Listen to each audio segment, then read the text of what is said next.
Thanks for tuning in. My name is Kindra Trawick. We will be having an intimate view with none other than Jevon Goode. And how you doing today? Great. People know you as Jevon, the pastor, the hooper, and also the prophet. However, so what we want to know is about Jevon Goode, the artist. All right. The artist. Okay, so what inspires you to write? I think my writing comes from life experiences and trying to share those experiences with other people through music, through song. So that's the biggest inspiration, is trying to find ways of expressing whatever my emotions and feelings are and connecting that to other people's emotions and feelings. So. Okay, and so who would you say would be one of the people in your life that actually inspired you to write? I think there is a producer, a writer by the name of David Foster, who's written some of the most incredible songs ever sung by anyone. Everything from The Prayer by Celine Dion to Earth, Wind & Fire's After the Love Is Gone. And so he's the guy that, whenever I think about writing songs or inspired to write, that's the guy that inspires me the most because of his creativity and the way he does what he does. So, yeah. Awesome. And a lot of people would actually compare you to Ryan Leslie in the sense of gospel, because you do write, you make your own beats, and you also sing. Right. How you feel about that? I think that's cool. He's such an incredible artist, and so I like the creativity. I like the out of the box kind of approach, to the music. So that's really what I'm trying to do. Do something that you can hear, not only just the four walls of the church, but you could hear anywhere. Anybody would grab it and embrace it and love the type of music that I'm trying to do. So it's not the traditional approach. Definitely. Yeah. So who would you say is your favorite artist? Or was your favorite artist? My favorite gospel artist of all time is Marvin L. Winans. That's my favorite gospel artist. Now, the total opposite of that, my favorite secular artist of all time is Prince. So it's kind of that's a real jump. It is. Way across the water, to have Marvin Winans and Winans on one end and then Prince on the other end. So I don't know how all that fits and works together. But, definitely. In my mind, it comes together. So definitely. Yeah. So as an artist, who would you like to work with? If you could, do a collaboration or a song with anyone, who would it be? Probably be Israel Houghton. Wow. Probably be Israel Houghton.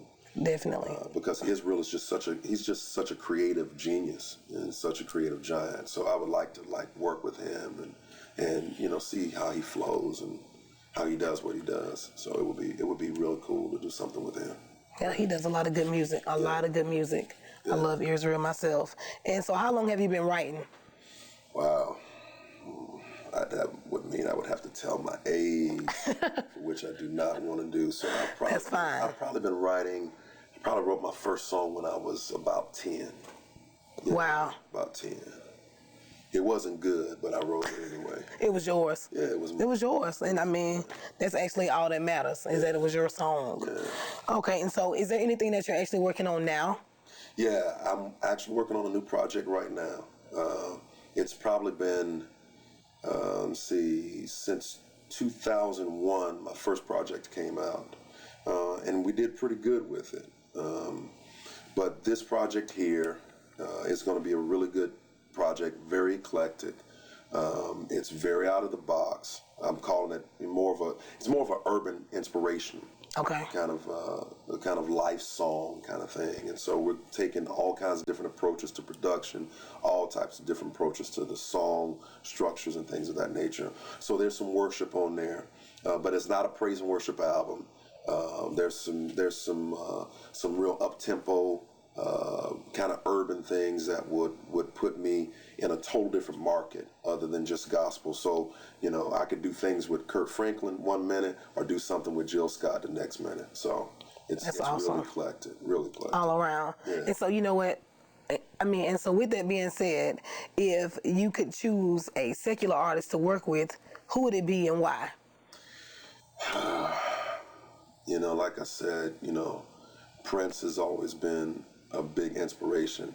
Not so much the clothes and the boots and stuff, but his creativity. You know, it's like he can stay in the studio for days, and so I think we would be real good together. I would really like to do something with Layla Hathaway. Wow. Which is Donnie's, the late Donnie Hathaway's daughter. Layla Hathaway, her voice is just incredible to me. So if I could do anything with somebody right now, like right now, it would probably be Layla. Layla, Yeah. that's awesome. Yeah. Hopefully she's watching and y'all get together. Yeah. Y'all can do something real big. Layla, call me, please. Call him. Call me. Shout out to Layla. Yeah. Okay, and so with you being an artist, how do you actually separate being an artist from being a pastor? That is a great question. There's two sides. I think it's the dichotomy, because there's the artist side of me that I have to develop, and there's the pastoral side. So it's total two different sides, and they're compartmentalized. I think I started developing the artist side of me before I ever knew that there was a pastoral side of me. Wow. So the artist side of me grew up with me. The pastoral side of me is something that started being developed by God after I gave my life to Him. And so that's the part of me that I speak and I reach people through speech. And then the artist side is me reaching people through music. And so I think sometimes it's almost two different separate types of people that I'm trying to reach. And so it's one great gift, but it's two ways of approaching. Two ways of doing it. Yeah. That's awesome. Yeah. And that's a gift. And so before anyone actually hears your music, or whenever you're in the studio and you know, and when you've written this music and you go in the studio and you're recording, what kind of impact would you like to leave on the people, or, you know, the listeners, if they listen to one of your songs? Yeah. I kind of want them to draw them into what I'm trying to say, but a lot of times I think the biggest thing for me is to say things that they can feel, say things that their life experience has brought them to, say things that touches them, say things that draws them in to the message.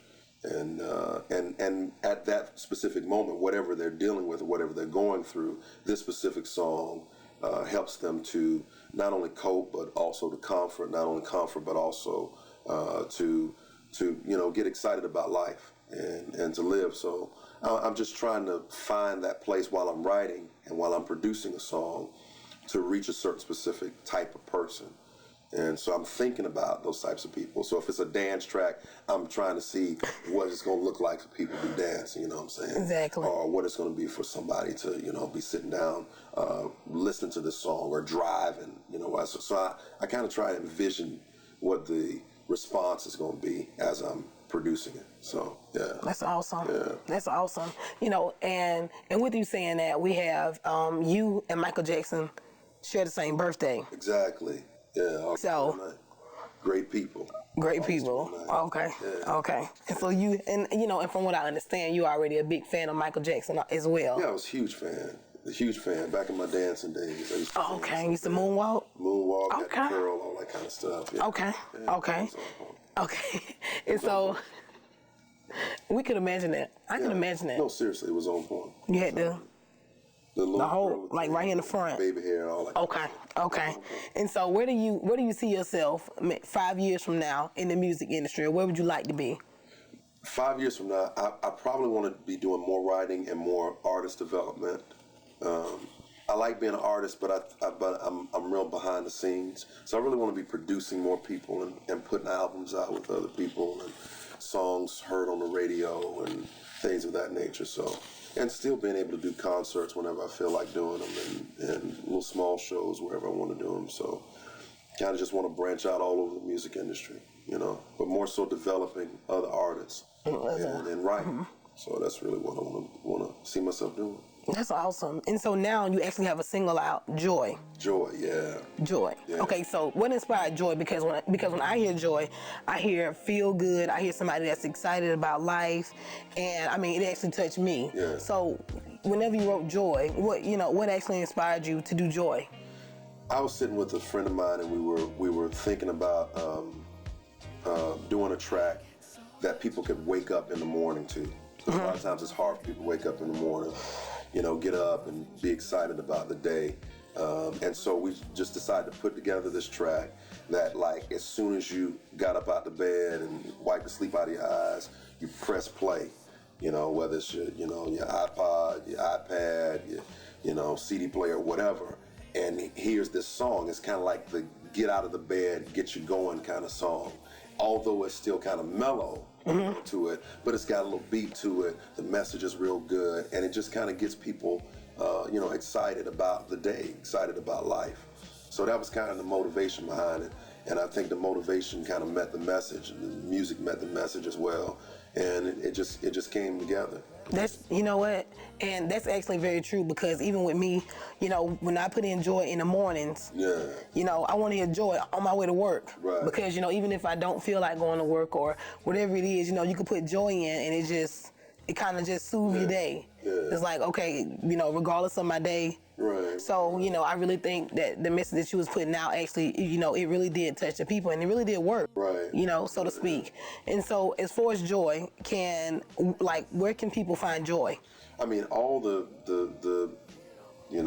download outlets from Amazon to iTunes, all those places there. And then, any concert venue that we're going to be doing, of course, you can pick it up there. And it's the precursor for the album coming out, which should be out very soon. And so it's doing real well. People are purchasing it, they like it, they're playing it, and they're really enjoying it. And we're constantly getting people, letting us know how much the song has impacted them. So it's good. Definitely. Joy is something that you definitely want to get.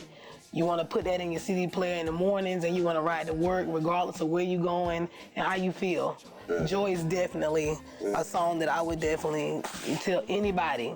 You want to get Joy. Yeah. And also and so you said you have an upcoming album. Do you have a name for your album? It's called Unstoppable. Unstoppable. It's called Unstoppable.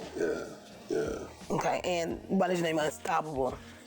I just think that over the years, for me, from a music standpoint, I've always gone after the industry, and with all of the ups and downs, I'm still doing it. I'm still here, and I just feel like this album is going to be the album that just breaks me out like never before, and breaks me into a whole different arena of the world. So I call it Unstoppable. That's amazing. Yeah. That's amazing. And so for anybody that want to get in contact with you, or for booking information or anything like that, who would you contact? Just hit me up on JevonGoode.com, and all the information is there. All of my people. All your people. Assistants. And okay. Kind of stuff. Okay. They can hook up, and that's where they find out what's happening with me. Facebook. You got a Twitter. Yeah, Facebook, Twitter. Just Jevon Goode. As soon as you punch that in, I'm up. It's only one me. There's only one. It's only one. It's only one. You can Google Jevon Goode. It's only going to be one Jevon Goode. In the whole world. I'm the only one. Only one. Awesome. Yeah. Well, there you have it. There was your intimate view and look at the artist, Jevon Goode. And we thank you so much for tuning in. Thank you. Yeah, appreciate it.